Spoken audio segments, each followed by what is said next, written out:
Bonjour à tous, j'espère que vous allez bien. Alors on se retrouve aujourd'hui pour une nouvelle vidéo budget. D'abord je voulais me présenter un petit peu pour ceux qui arrivent sur cette chaîne. Vous êtes nombreux à être arrivés ces derniers temps. Donc moi c'est Cindy, j'ai 46 ans et je suis passionnée par le budget. Voilà, depuis toujours j'adore gérer le budget, j'adore tout ce qui tourne autour de l'argent. Et du coup, j'ai décidé de créer cette chaîne pour apporter un petit peu mes connaissances. Et puis, si je peux aider un peu, ce sera parfait. Donc, sur cette chaîne, vous trouverez pas mal de vidéos justement autour du budget. Mais j'essaie aussi de faire des vidéos organisation autour de la cuisine, des menus, des repas. Vous trouverez aussi d'autres vidéos avec d'autres thèmes parce que j'aime bien aborder un petit peu tous les thèmes.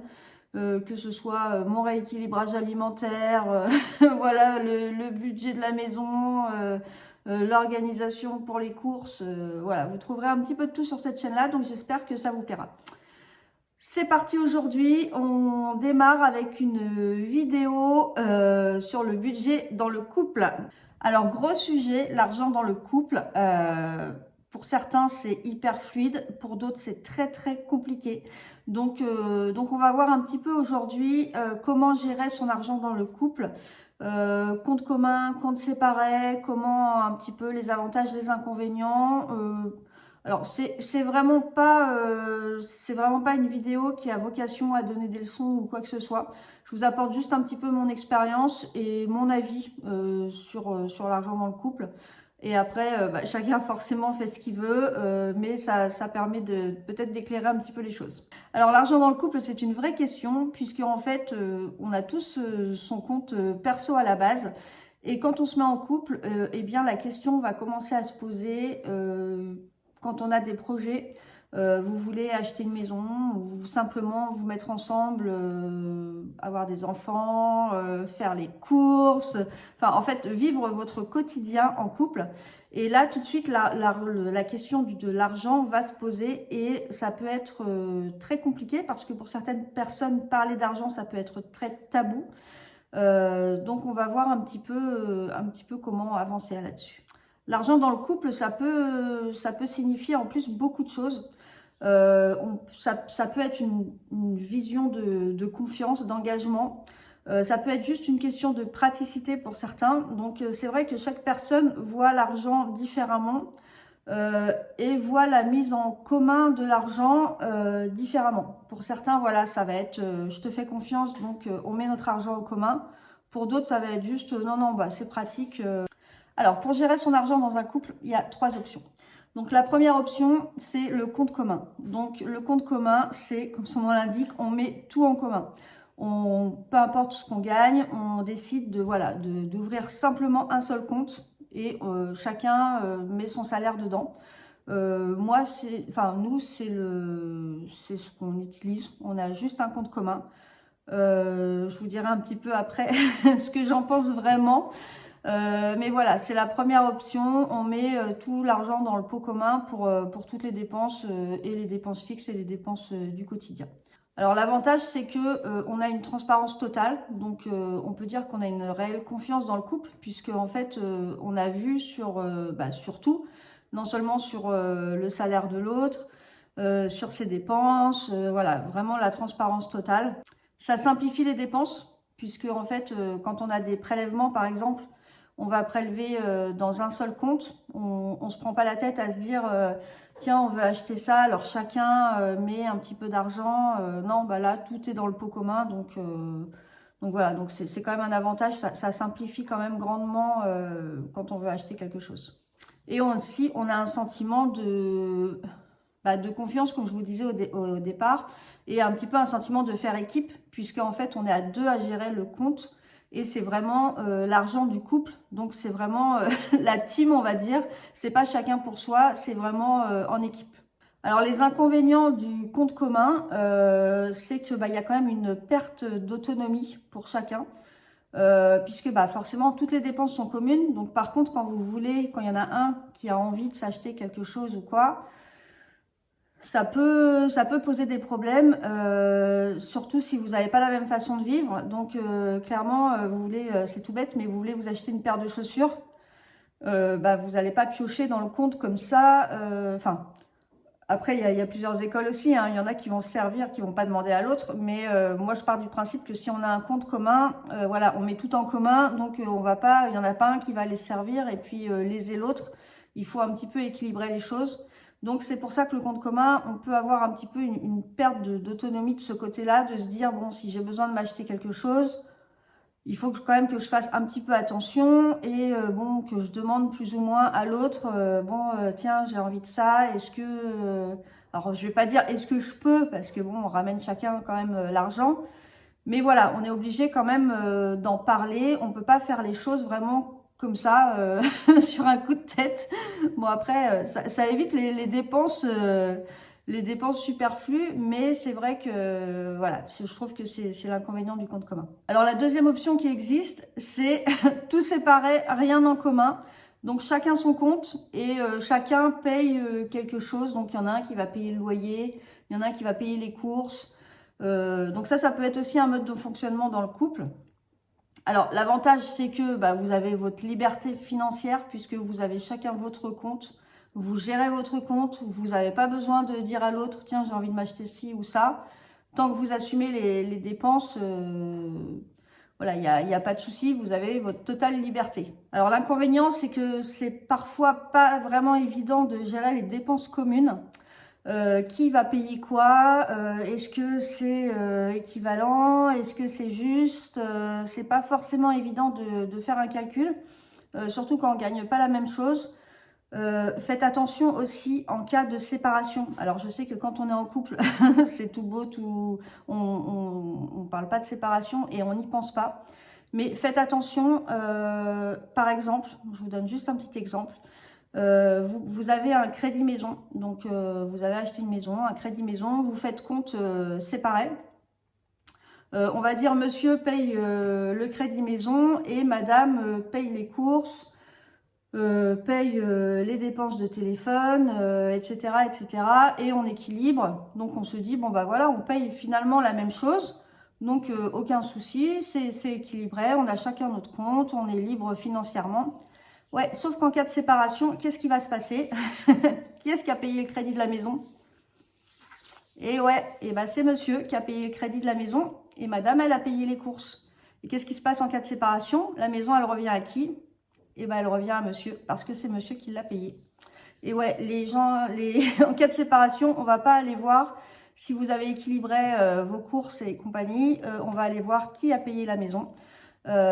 Donc faites vraiment attention à ça. Si vous avez un crédit, surtout un crédit maison, peu importe, une voiture, payez les mensualités, vraiment faites moitié-moitié, parce que ça, c'est le cas de figure, mais le pire qui peut vous arriver, hein, vous vous séparez, alors c'est tout nouveau, quand on se met ensemble, c'est vrai qu'on achète une maison, c'est tout nouveau, tout beau, on se dit, bon, même s'il arrivait quelque chose, t'inquiète pas, de toute façon, on resépare tout. Ouais, sauf que quand on se sépare, on ne sait jamais déjà pourquoi on va se séparer, comment ça va se passer. Et je peux vous dire que ça peut faire des gros dégâts quand on en a un qui se retrouve avec la maison qui est payée à moitié et l'autre qui a passé des milliers d'euros dans les courses ou dans le téléphone ou autre, et puis en fait qui repart avec rien en cas de séparation. Ça peut être compliqué. Donc clairement, je pense que vous avez compris que c'est pas forcément mon truc, les comptes 100% séparés. Donc le troisième modèle qu'on peut suivre quand on est en couple, c'est la gestion mixte. Donc c'est avoir chacun son compte et avoir un compte commun. Alors moi, c'est ce que je faisais quand au début qu'on s'est mis en couple avec Tony. C'est ce qu'on faisait. On avait un couple. On avait un compte, on avait chacun son compte. Et on avait un compte commun où on mettait une certaine somme. Donc ça, c'était plutôt pour les dépenses fixes. Donc quand je vous dis, par exemple, nous, assez rapidement, on a acheté une petite maison.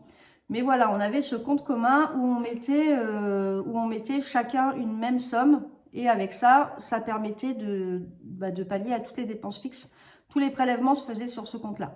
Et à côté de ça, on avait notre compte perso, donc qui permettait quand même une liberté financière presque totale, on va dire, sur la part qui nous restait. Et du coup, c'est vrai que c'était pas mal. Ça permettait je sais pas, vous avez un cadeau à faire à l'autre, par exemple, vous pouvez faire le cadeau, l'autre va pas voir combien vous avez payé, patati patata, alors que sur le compte commun, forcément, les deux ont la vision dessus. Quoique moi, mon mari, il regarde jamais notre compte, donc je crois que je pourrais faire ce que je veux, vider le compte en banque, qui s'en apercevrait pas. Bref, mais je vous conseille pas de faire ça. Mais voilà, enfin, donc c'est vrai que ça peut être pas mal. Nous, c'est ce qu'on avait au départ, donc compte commun et chacun son compte séparé. C'est ce qu'on avait au départ, sauf que quand on avance dans la vie, on se rend compte qu'en fait, il y a quelques fois, c'est pas facile à gérer. Nous, après, on a eu notre fille. Donc, de plus en plus, en fait, les dépenses sont communes. Parce qu'au départ, on a juste les dépenses fixes. Enfin, voilà, un loyer, les courses. Mais après, de plus en plus, on a des dépenses communes. Quand on a un enfant, faut acheter tout ce qui va pour l'enfant. Enfin, voilà, vous avez les loisirs. Presque tout devient commun, j'ai envie de dire. Donc du coup, voilà. Donc nous après, on est passé sur un compte commun. Et en plus, le modèle compte mixte, donc chacun son compte et un compte commun, ça demande vraiment une grosse organisation. Ça demande vraiment une gestion des comptes très régulière, puisqu'il faut tout le temps adapter en fait. Selon ce qui se passe, il faut tout le temps adapter. Un peu comme si quand on a que des comptes séparés. Il faut tout le temps adapter qui paye quoi, qui fait quoi. Donc voilà, c'est une gestion un petit peu plus compliquée. Alors vous allez me dire, mais comment savoir quel modèle utiliser? Donc soit le compte commun, soit les comptes complètement séparés, ou soit la gestion mixte. Alors ça va dépendre de plusieurs critères. Donc déjà, ça va dépendre de la communication que vous avez dans votre couple. Comme je vous disais, pour certaines personnes, l'argent, c'est complètement tabou. Ils ne veulent pas en parler. Il y a des couples, un des deux, enfin, les gens ne savent même pas vraiment combien l'autre gagne quand il a des primes, des choses comme ça. Alors peut-être que c'est une question de radinerie, de ne pas avoir envie de partager tout ce qu'on a. Mais voilà, le premier critère à prendre en compte, c'est ça, c'est vraiment la communication que vous avez autour de l'argent dans votre couple.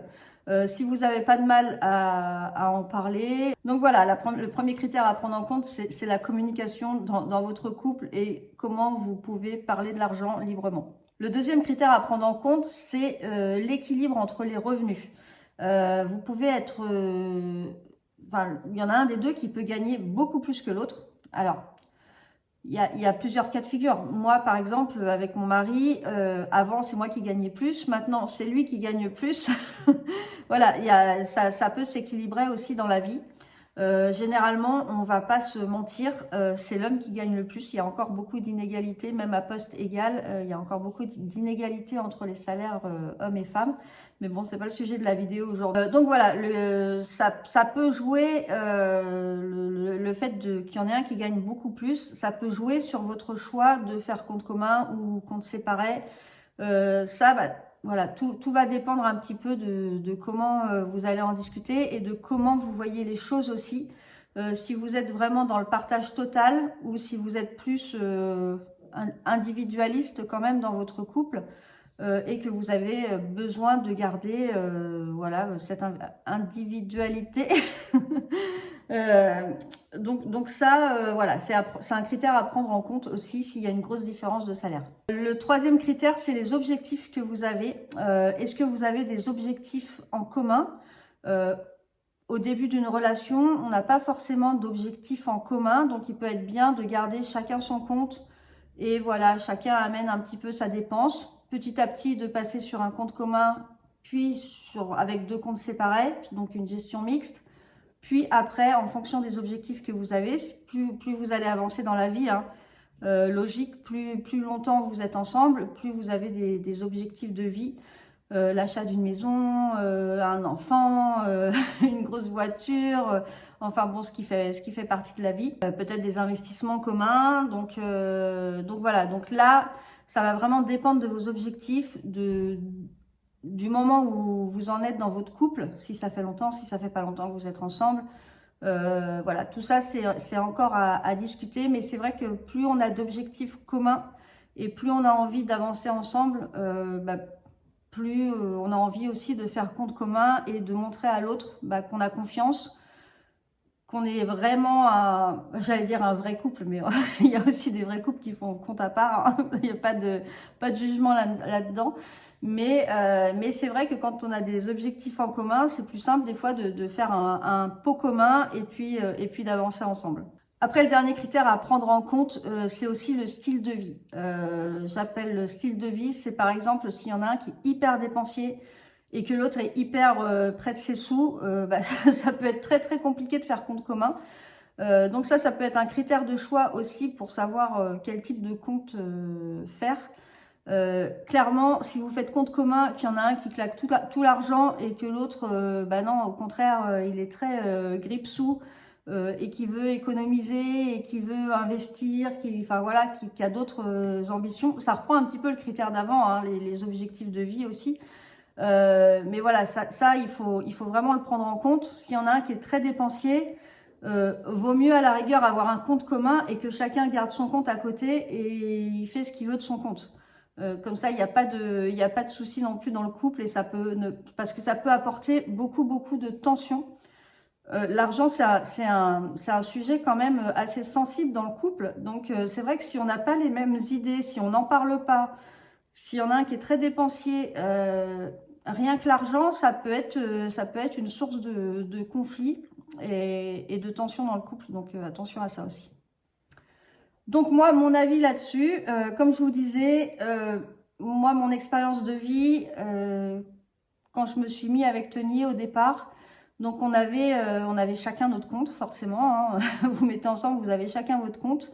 On a commencé à avoir quelques objectifs communs, à habiter ensemble. Alors au début, quand on habitait ensemble, quand on était locataire, je me souviens plus vraiment comment on faisait. On avait chacun notre compte. Je pense qu'on a dû avoir un compte commun assez rapidement. En tout cas, dès l'achat de notre première petite maison. Non, mais même avant, on avait... dans mes souvenirs, on a toujours eu un compte commun dès le départ où on mettait vraiment l'argent qu'il fallait. Et à côté de ça, on avait gardé chacun nos comptes pour avoir une indépendance financière. On était encore jeunes, on n'avait pas forcément de projet commun. Bon, sauf quand on a commencé à acheter notre petite maison, mais ça, c'était un petit peu après. Donc, le but, c'était juste de vivre ensemble et de profiter, de profiter de la vie. Donc, on avait fait un compte commun quand même pour tout ce qui était dépenses communes. Et après ça, on avait notre compte perso, où là, voilà, quand on sortait, c'était le compte perso, c'était quand on faisait des cadeaux à l'autre. Ouais, au début, on se fait plein de cadeaux, hein. Non, on continue quand même. Mais c'est vrai que du coup, on n'avait pas forcément envie que l'autre sache, tiens, je t'ai acheté un bouquet de fleurs à 20 € ou à 10 € ou à 30 €. Donc, on avait chacun notre compte.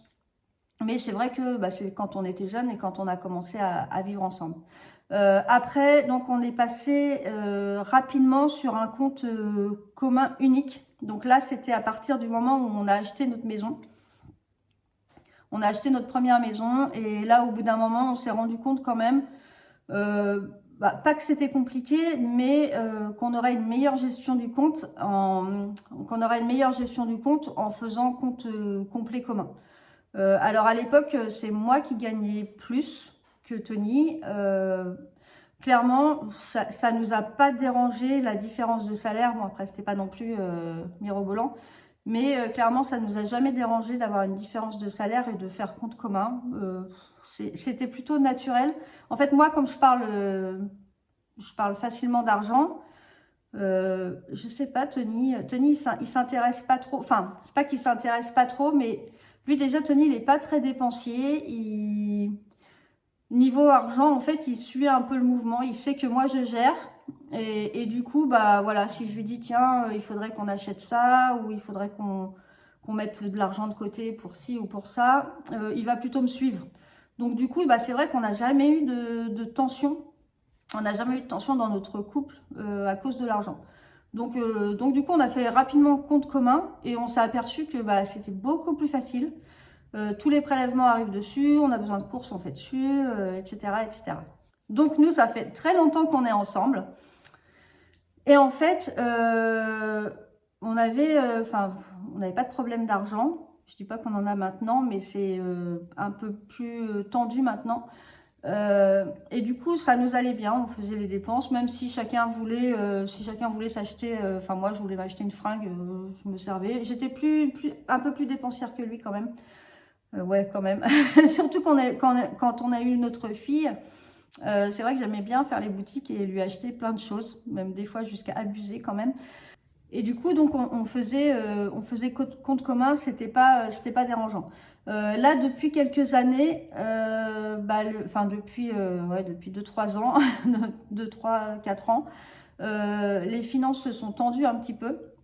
Bah, on va pas se mentir, hein, il y a eu le Covid. Moi, j'ai quitté un travail confortable un petit peu avant le Covid parce que j'ai eu envie de me lancer à mon compte. Ça a commencé à bien marcher. Le Covid est arrivé, j'ai dû fermer ma boutique. C'est arrivé en même temps que notre fille rentrait en études supérieures, donc il fallait de l'argent. Elle est en école privée, elle a son appartement. Donc du coup, les finances ont vraiment commencé à se tendre un petit peu. Donc on a toujours notre compte commun. On arrive parce qu'on gère très bien notre argent, on fait très attention à notre budget. On se prive beaucoup plus, ça faut pas se mentir. Du coup, maintenant, je trouve que depuis 2-3 ans, là, moi, je suis un peu plus frustrée d'avoir le compte commun et de pas avoir de compte à moi. Parce que, vu que on est à flux tendu, c'est vrai que quand j'ai envie de m'acheter quelque chose, j'ai toujours l'impression de devoir demander à l'autre. Ou alors de prendre de l'argent qui aurait pu nous servir pour autre chose. Et du coup, ça me frustre un peu. Et, et donc là, à un moment, j'ai eu envie de réouvrir un compte, qu'on ait à nouveau chacun un compte. Mais en fait, c'est compliqué parce que déjà, ça fait des frais, tout ça. Pas envie, mais pas envie. Enfin, voilà. Donc, au final, on a trouvé on a trouvé un compromis parce que nous, on fait le système des enveloppes. Et du coup, le compromis qu'on a trouvé, c'est qu'en fait, chaque mois, quand on fait nos comptes et qu'on fait nos enveloppes, on met un petit peu d'argent dans une enveloppe perso. Donc en fait, maintenant, on a l'enveloppe perso Tony, Cindy, Maëlie. Et en fait, on met... alors, c'est pas des sommes mirobolantes, hein, je vous le dis tout de suite, hein, ça va être 30 euros, 20 euros, 50 euros quand on peut. Ou si on vend quelque chose sur le bon coin, et on partage l'argent et on met chacun dans nos enveloppes. Des petits boulots, voilà. Et du coup, moi, ça me change la vie. En fait, voilà, si j'ai envie de m'acheter un bouquin, j'ai pas à demander à Tony de me dire, bon, j'aimerais bien m'acheter ce bouquin-là, mais bon, c'est un peu tendu.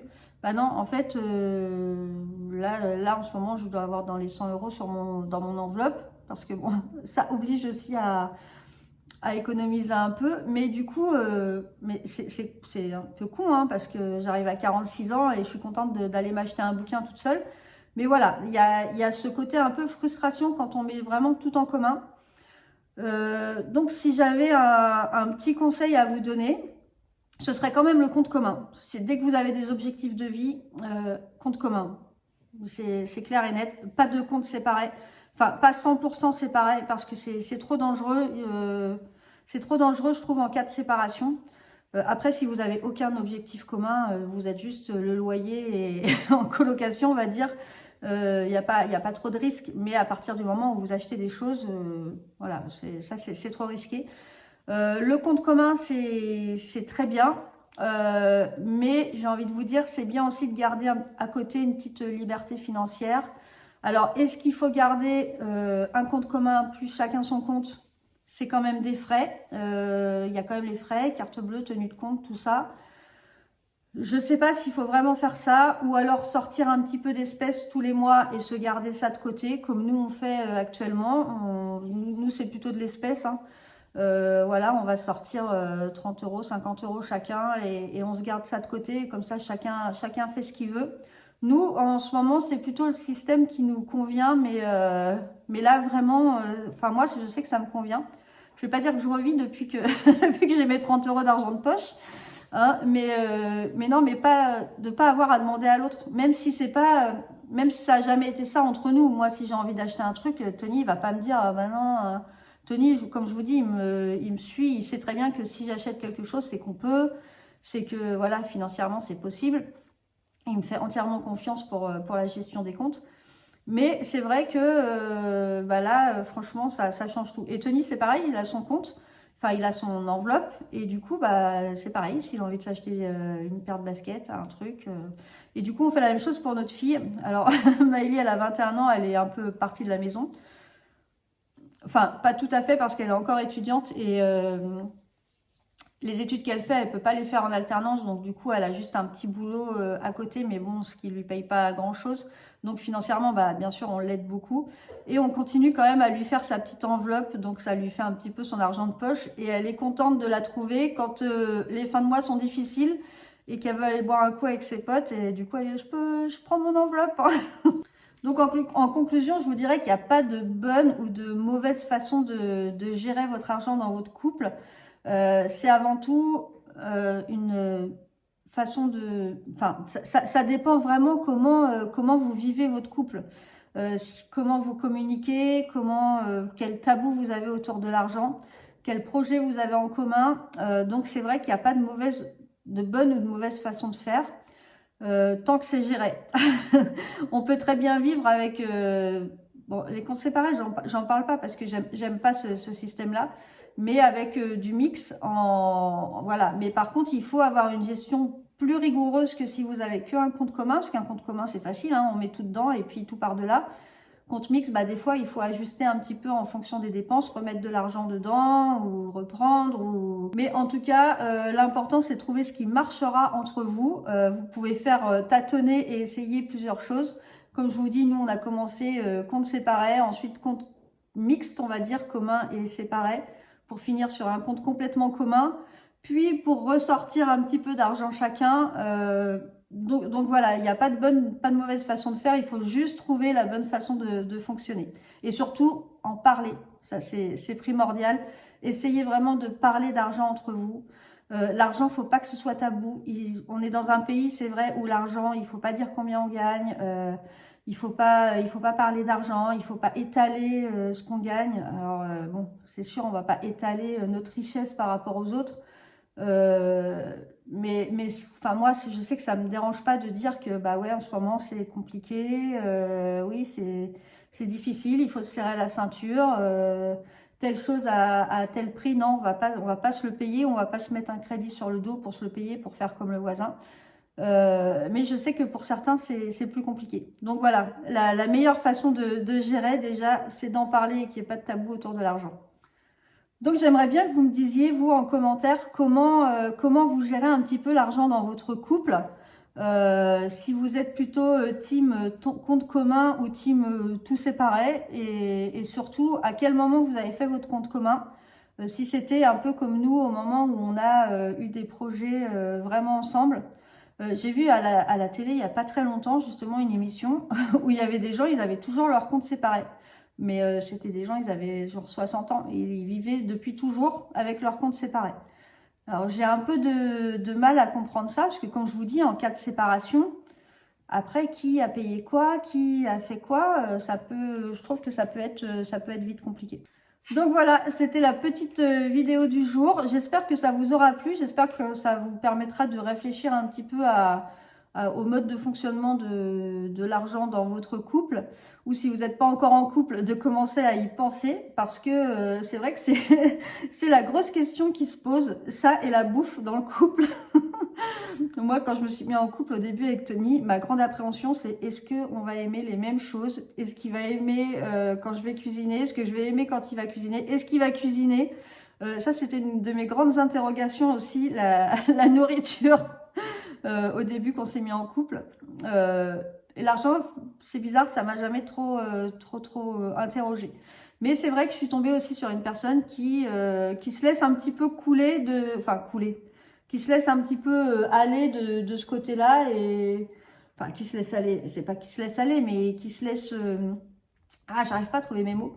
Enfin voilà, qui suit le mouvement, on va dire, qui suit le mouvement, qui est pas compliqué à vivre et voilà. Je sais qu'il y en a qui peuvent être très compliqués à vivre, peut-être qui sont très à cheval sur certains principes. Nous ici, c'est pas le cas. On se débrouille très bien, donc voilà. Eh bien écoutez, j'espère que ça vous aura plu. Je crois que c'est la deuxième fois que je le dis.